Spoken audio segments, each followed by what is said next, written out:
La violencia no expresa fortaleza, más bien debilidad. La violencia no expresa seguridad, más bien inseguridad. La violencia es una defensa del que se siente vulnerable o incómodo en el lugar donde está. Si la violencia se incrementa desmesuradamente cuando se gobierna, esto quiere decir que los que gobiernan se sienten incómodos. Como se dice popularmente, el cargo es muy grande para ellos y por lo tanto incómodos buscan enmascarar su inseguridad y usan la violencia para descargar en su entorno y parecerse tiranos. Quieren ser temidos porque no pueden ser amados. Obviamente no es coraje lo que sienten, sino miedo. Y tratan de ahogar su miedo precisamente con violencia. Cuando más descarada y descarnada sea, se sienten mejor, pero de una manera momentánea, porque su inseguridad también crece, su vulnerabilidad también crece, sobre todo cuando se sienten interpelados. Es cuando más se ven obligados a incrementar de manera desmesurada la violencia. Entonces estamos ante un círculo vicioso, el círculo vicioso de la violencia. No podemos hablar exactamente de diagramas de poder, porque los diagramas de poder son estratégicos, afectan al cuerpo e inducen comportamientos. En este caso, no hay una estrategia, ni siquiera una táctica. Es una actitud desesperada, de defensa ante sus propios fantasmas, sus propios miedos, sus propias sombras. Estamos ante un sujeto de perfil paranoico. Obviamente, este perfil adquiere matices singulares dependiendo de muchas circunstancias. Entonces, estamos pues ante algo distinto a un diagrama de poder, que es, podríamos decir jugando, es un diagrama de no poder, porque no pueden. Lo que hacen es descargar violencia, pues es el único lenguaje que hablan. En la medida que no tienen lenguaje propiamente dicho, salvo balbuceos o discursos de inercia, esquemáticos de una manera muy mezquina, en esa misma medida sustituyen la ausencia del lenguaje por violencia. La violencia no es abstracta. La violencia adquiere connotaciones concretas. Afecta a cuerpos, afecta a pueblos, afecta a las mujeres, sobre todo cuando se dan de manera notoria las escaladas de feminicidio. Afecta a los territorios, sobre todo cuando se quema bosques, se incinera bosques para ampliar la frontera agrícola, o se envenena las aguas de los ríos con mercurio para expandir esa minería del capitalismo salvaje, que es la minería del oro, legal e ilegal. Entonces, hay distintas formas de violencia, pero la violencia tiene que ver con eso que acabamos de decir, con lo que no se puede. Es decir, en la medida que no se puede, se recurre a la violencia para poder. Parece paradójico, pero así es.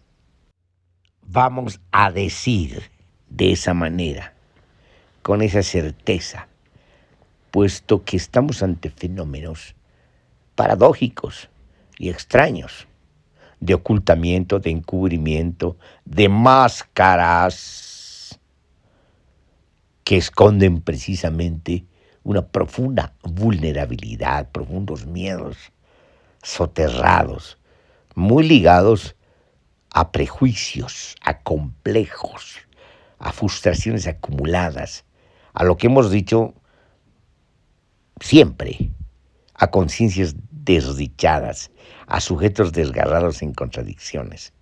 Pero aquí lo que interesa es responder a la pregunta, si no es diagrama de poder, ¿qué es? Vamos acercándonos, es un diagrama de violencias, pero no es un diagrama estratégico, es un diagrama de defensa del que no puede, del inseguro. Podríamos hasta decir del mediocre, porque son los perfiles mediocres los que dan lugar precisamente a esa descarnada violencia cuando se encuentran en circunstancias consideradas ventajosas o de desigualdad respecto a los que no gobiernan, respecto a los que no tienen las herramientas institucionales de lo que se llama comúnmente poder. Entonces, estamos pues ante fenómenos paradójicos que nos muestran precisamente unas profundas debilidades, vacíos, inseguridades, miedos soterrados. Y cuando ocurre esto, estamos asistiendo a una sintomatología del vacío, de la debilidad, del miedo, de la extrema vulnerabilidad de los que gobiernan. Esa es la violencia, o por lo menos esa es una de las causas de la violencia. Si ustedes quieren, una genealogía de la violencia que adquiere características de una fenomenología negativa, para usar ese término, que corresponde a la dialéctica, pero que en este caso muestra más que una evolución, una involución, un retroceso, más que una síntesis de las contradicciones, una diseminación. Entonces estamos ante la diseminación de las propias instituciones, estamos ante la diseminación del propio tejido social, estamos ante la diseminación de la política y de la democracia, estamos ante la pulverización de lo poco que se tiene de ética o de moral.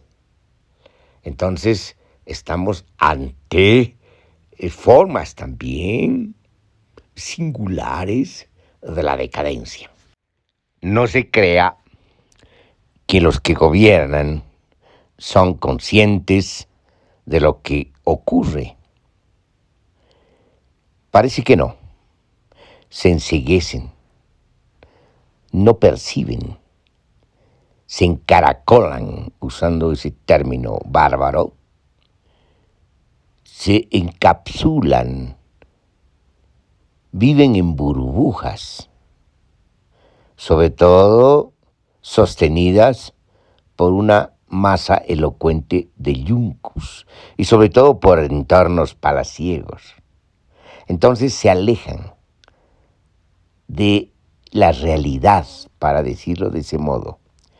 Se alejan de el principio de realidad, para decirlo de otro modo, y por lo tanto se vuelven inclusive más vulnerables, porque están levitando, están suspendidos sobre lo que ocurre, están ajenos a los hechos, y por lo tanto, en esa misma medida, son altamente vulnerables, salvo por los entornos que los defienden, que filtran malas noticias y solamente les dan buenas noticias, por entornos policiales, inclusive del ejército, entornos judiciales que los defienden. Entonces hay pues varios perímetros que los aíslan pero también los defienden, como creando un mundo distinto, un mundo bizarro, un mundo que no parece ser de este mundo porque no parece real, pero existe, y existe porque las estructuras de poder sostienen esa clase de mundos en una cúspide extraña, en una cumbre borrascosa, y es ahí donde habitan estos gobernantes. Cuando hablan al público, en realidad hablan a sus allegados, hablan a los afines, hablan a la más elocuente de Juncus, hablan entonces a distintos espejos. Es, francamente, el salón de los espejos, porque no tienen otra cosa que su propia repetición, aburrida, pero que los medios de comunicación exaltan como si dijeran algo, como si tuvieran un sentido, como si tuvieran importancia. Es la importancia de los medios de comunicación, superficial, artificial, hueca. Por eso se mantienen. Pues estamos en el sistema mundo cultural de la banalidad. Ese es el mundo. Y ese mundo aparece en sus lugares, en sus localidades, en sus regiones, en sus microrregiones, en sus espacios nacionales, de una manera singular, propiamente barroca, por las mezclas, las confusiones que se dan. Pero son los medios de comunicación los que se encargan en generalizar estereotipos. Llaman líderes esta clase de personajes altamente vulnerables y vacíos. Son los medios de comunicación los que se inventan contradicciones políticas que no existen, salvo en el guión de los medios de comunicación. Guiones empresariales, pero también institucionales, porque ahí está la empresa, pues, pública del Estado. Ahí están sus aparatos de propaganda y de publicidad. Ahí están sus guerreros digitales, distorsionando completamente la información, desinformando, ejerciendo una guerra sucia.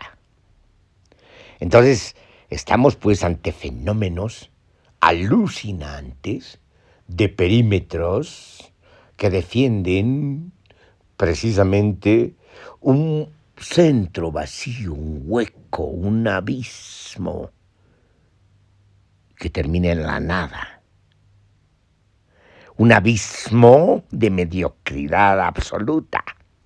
Y eso es lo que se esconde precisamente a partir de distintos perímetros y sobre todo por las pseudonarrativas balbuceantes de los medios de comunicación. Por ejemplo, hablan de alas radicales.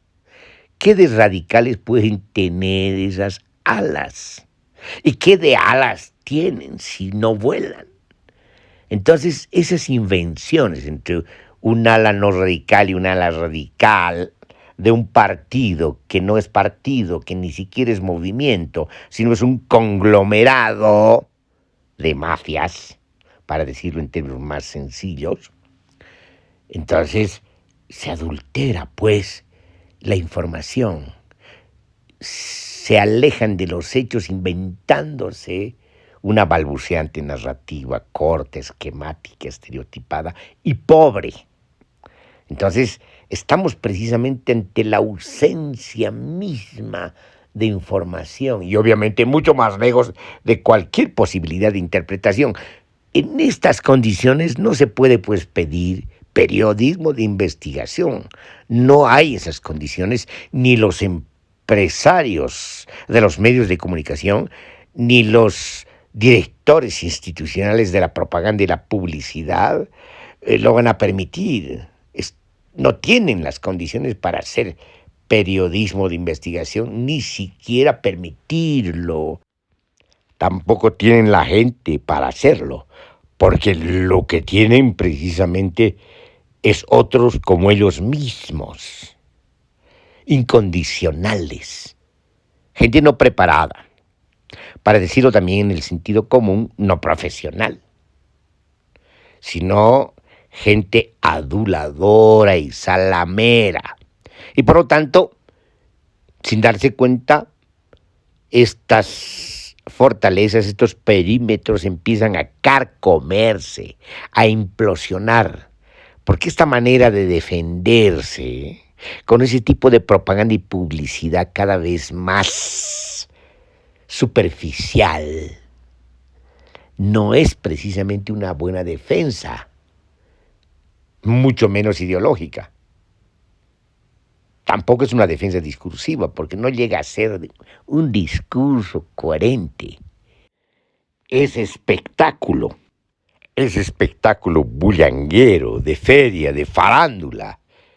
Es pues carnavalesco todo esto. Nada serio en absoluto. Y obviamente una crisis puede sencillamente derrumbar el castillo de naipes. Así ocurre. A pesar de que los medios de comunicación presentan otras imágenes, otro guión que sustituye a la realidad, como si hubiera ese tipo de contrastes entre alas radicales y alas no radicales que no existen, porque en realidad todas las alas están magulladas, todas las alas son de aves muertas, todas las alas son de cadáveres políticos.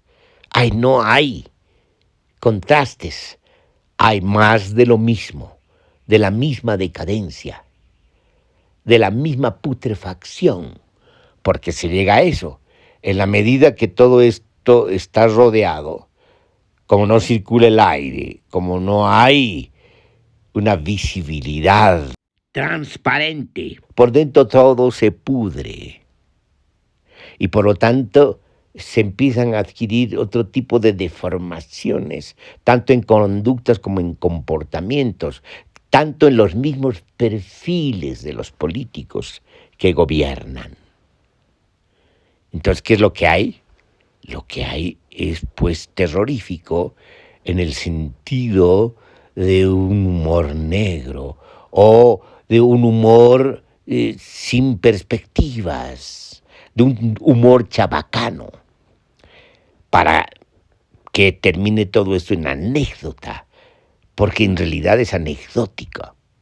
¿Por qué es anecdótico? Pues que esto no se puede dar en un mundo real, pero se da, porque el mundo real ha derivado en eso, porque las composiciones, las estructuras de poder ahora sí, los diagramas de poder, la articulación de los diagramas de poder heredados y las tradiciones institucionales han derivado en eso, en la medida que se han corroído y en la medida que han sostenido galopantes corrupciones. Entonces, obviamente se termina en eso. en una paradoja, para decirlo de ese modo. Una realidad en decadencia sostiene algo que podemos llamar ilustrativamente irrealidad, una ficción de la perversión. Ese es el poder de los gobernantes, esa es la situación calamitosa del Estado, esa es la turbulencia de la serpiente que se come la cola para jugar con otra figura. Y se come la cola y se come el cuerpo y desaparece. Estamos ante la desaparición de la política, la desaparición del Estado, la desaparición de la democracia, la desaparición y el derrumbe ético-moral. Estamos ante la desaparición del país porque está amenazado. Están amenazados sus bosques, sus recursos naturales, sus aguas, sus cuencas, sus pueblos, sus sociedades. Está amenazado su porvenir porque no hay futuro con esto. Estamos ante no solamente jinetes del apocalipsis, como hemos dicho en otras exposiciones y en otros ensayos, sino estamos ante los gusanos que comen lo que queda del cadáver para limpiar y dejar solo huesos que quedarán con constancia de este periodo, de esta etapa de la decadencia. No sabemos qué es lo que viene después. No sabemos si después de esta implosión se viene la emergencia de la potencia social que invente otros horizontes, que construya otros mundos alternativos, que sea capaz de la alteridad y salir del círculo vicioso del poder, del círculo vicioso de la violencia, de la putrefacción institucional y de sujetos desdichados. Sin embargo, ahí no termina la cosa. Este círculo se inclina por el asesinato y el crimen y atacan y afectan no solamente a los más vulnerables, sino a los más débiles, a los que se encuentran en la cárcel, en las prisiones, a los prisioneros políticos. Ya han matado a varios, sobre todo a los que han denunciado actos de corrupción. A esos los han matado. Han matado a gente que defiende sus derechos y son responsables por ser dirigentes. Los han apresado y los han acabado. Y ahora tenemos otro dirigente yungueño que ha defendido los derechos de la hoja de coca tradicional. Lo han engrillado. Se encuentra muy mal, no solamente enfermo, sino amenazado por su situación de morir. Y a pesar de eso, han decidido cortar su asistencia médica, devolverlo a la clínica a pesar de que esto implique su propia muerte. Estamos ante gente que tiene una inclinación de verdugos del medioevo, de torturadores que se solazan con el sufrimiento de los otros, sobre todo de los que caen en sus manos. Tamaña cobardía no puede ser más evidente. No se crea que es un fenómeno nacional, más bien es un fenómeno en expansión. Todos los gobiernos de inclinación autoritaria derivan en síntomas parecidos, en conductas análogas, puesto que contienen las mismas causas que tienen que ver con sus miedos, sus vulnerabilidades, sus prejuicios, sus paranoias. Estamos ante perfiles realmente alucinantes y hasta estrafalarios. Gente que ha expulsado a presos políticos y les ha quitado su nacionalidad.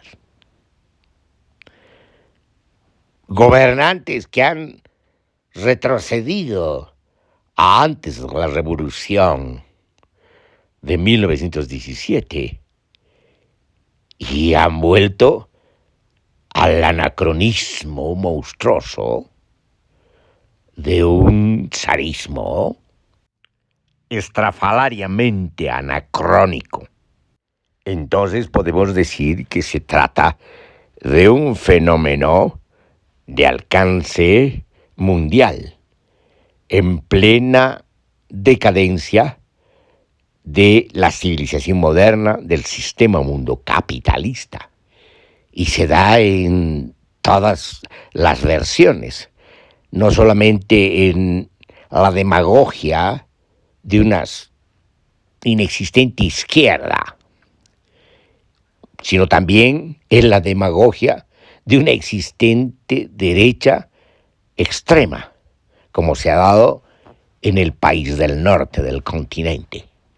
Entonces estamos ante fenómenos abiertamente decadentes. Tenemos que buscar la explicación de esto, no en temas muy particulares, sino más bien tratar de entender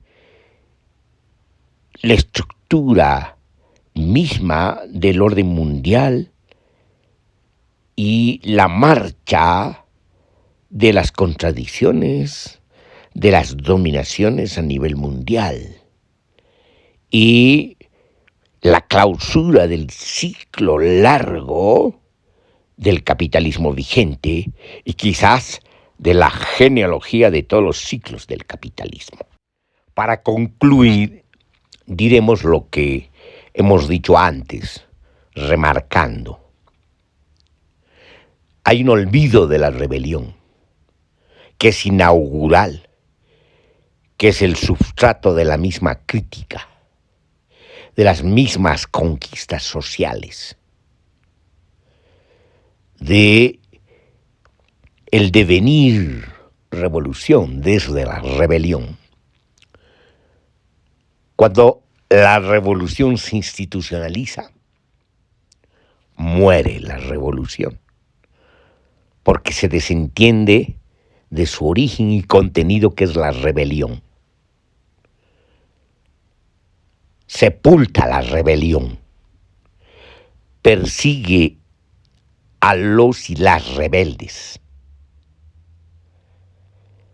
anula la potencia social y convierte a todos en marionetas del poder. Hay un olvido de esto. Lo que queda es un discurso vacío de propaganda y publicidad, que tampoco tiene ya ideología, sino es una repetición mecánica y burocrática. La casta burocrática, la casta política, usa y recurre al discurso como ruido para ocupar un vacío, para aparentar que dice algo cuando no dice nada, y pretende mantener el disfraz en el carnaval. Y ese disfraz es el disfraz revolucionario, pero es disfraz, y es disfraz de carnaval político. Eso ha desaparecido. La revolución muere cuando desaparece la rebelión y la crítica. ¿Qué es lo que hay? Lo que hay es una impostura llevada a extremos, Eso es lo que hay. Y ha desaparecido el contraste, la oposición y mucho más el antagonismo entre supuestos enemigos que son más bien complementarios porque se necesitan para mantener el funcionamiento de la reproducción del círculo vicioso del poder. Entonces, no hay, pues, revolución de ninguna clase. Es una cáscara vacía de algo vital que ha muerto, que los mismos burócratas en el poder han asesinado.